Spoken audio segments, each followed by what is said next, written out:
பிறருடைய குறையை துருவி துருவி ஆராயாதீர்கள். யாருடைய குறையை ஒருவர் துருவி துருவி ஆராய்வாரோ அல்லாஹ் அவருடைய குறையில் அவரை பின்தொடர்வான். அல்லாஹ் அவருடைய குறையில் அவரை பின்தொடர்ந்தால் அல்லாஹ் அவரை அவருடைய வீட்டின் மத்தியிலேயே அல்லாஹ் இழிவுபடுத்துவான்.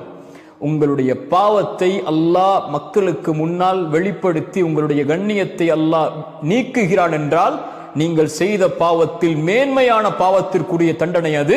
அது என்ன பாவம்? நீங்கள் பிறருடைய குறையில் மூழ்கி இருப்பீர்கள், பிறருடைய குறையை மறைக்காமல் இருப்பீர்கள். இந்த பாவத்தை செய்பவனை அல்லாஹ் அவனுடைய குறையை வெளிப்படுத்துவான். யார் ஒருவர் பிறருடைய மானத்தை பாதுகாத்து அவருடைய குறையை மறைப்பாரோ அல்லாஹ் அவருடைய குறையை மறைப்பான். ஏன்? ஒரு முஃமினுடைய மானம், ஒரு முஃமினுடைய கண்ணியம் இந்த உலகத்தில் இருக்கக்கூடிய அனைத்தை விடவும் பெரியது. கஅபாவை பார்த்து சொன்னார்கள், கஅபா நீ மேலானதுதான், ஆனால் உன்னை விட மேலானது ஒரு முஃமினுடைய மானம் என்றார்.